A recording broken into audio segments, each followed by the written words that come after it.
saya ya, dalilnya saya sampaikan kepada Anda juga. Gini Mbak Mikana, dari penjelasan Anda saya tambah bingung. Kalau aku dan Bapak adalah satu, Yohanes 10 nomor 30 tadi, saya mau tanya dulu dah secara singkat Anda jawab. Kalau Yesus dan Bapak adalah satu, ketika Yesus di dalam kandungan ibunya, di dalam rahim ibunya, berarti Bapak yang sumber itu juga di dalam rahim Maria. Surga kosong gitu. Oke, sudah? Nah, itu aja dulu. Ya, berarti dari tadi pertanyaan saya juga nggak bisa jawab sama Ustadz Asyid. Nanti katanya. Tapi nggak apa-apa. Ya udah kasih dalil terserah. Mbak Mikana Artinya kalian disuruh mengimani hukum Taurat tetapi bertentangan dengan iman kalian sendiri. Ya, betul nggak Ustadz? Kalian disuruh mengimani hukum Taurat, toh kitab Taurat. Tetapi iman kalian bertentangan dengan kitab Taurat. Padahal di sana ada hukum digandasasi, kesaksian dari 2-3, ya 3 orang itu kesaksiannya sah dan sangat bisa dipercaya. Nah lalu nabimu diutus jadi nabi, siapa saksinya Ustadz? Gini Mbak Mikana, kalau orang banyak-banyak kan itu bukan terima wahyu, tapi mau kondangan. Ya, kalau banyak-banyakan, siapa saksinya Nabi Musa terima wahyu? Siapa saksinya Yesus terima firman? Siapa saksinya Nabi Muhammad kata Anda terima wahyu? Kan kayak gitu. Saya udah jawab pakai dalil standar Al-Quran saya. Kata serah Anda terima atau tidak. Quran surah An-Najm itu ada 3 saksi. Allah, malaikat Jibril, dan Nabi Muhammad itu sendiri. Sesuai dengan standar Yesus.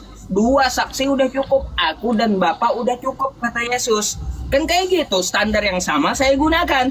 Nah Mbak Mikana, terkait penjelasan Anda, aku dan Bapak adalah satu, saya heran. Apakah ketika Yesus dikandung dalam rahim ibunya, surga jadi kosong, Bapak ikut masuk ke dalam kandungan Maria? Coba kau jawab dah, ya. Oh Allah Ustadz Yusuf, artinya saudara itu tidak pernah membaca hukum Taurat atau kitab Taurat di mana Nabi Musa ya disaksikan oleh orang Israel. Nabi Musa ya berbicara dengan Tuhan, bahkan sampai datang awan Tuhan.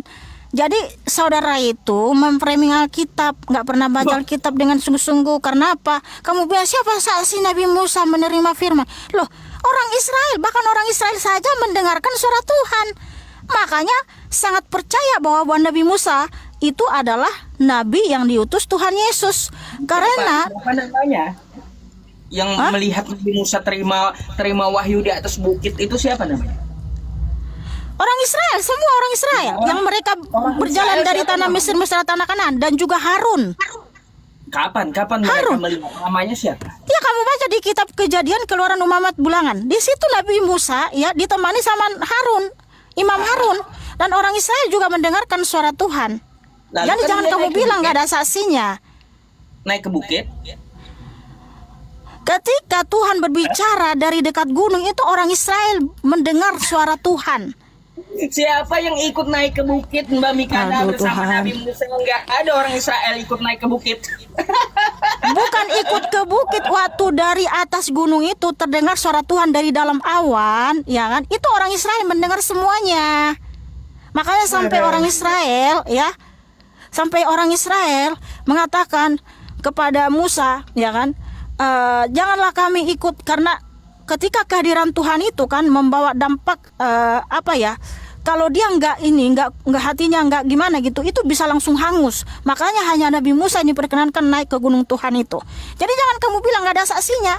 Orang Israel itu mendengarkan suara Tuhan, ya.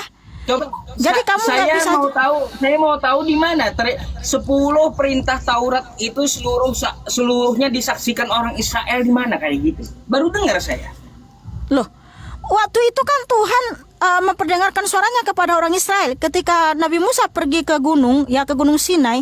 Ya artinya kan mereka percaya kalau itu berasal dari Tuhan, karena Tuhan sendiri sudah memperdengarkan suaranya kepada orang Israel. Aduh Mbak Mikana, ketika Musa terima hukum Taurat itu dituliskan langsung oleh Tuhan. Siapa yang melihat Tuhan langsung tulis di loh batu? Namanya siapa? Apakah orang Israel naik semua ke bukit itu bukan mau terima wahyu, tapi mau itu? Iya, tapi kan mereka sudah mendengarkan suara Tuhan bahwa Tuhan itu memilih Nabi Musa. berarti nggak ada saksinya.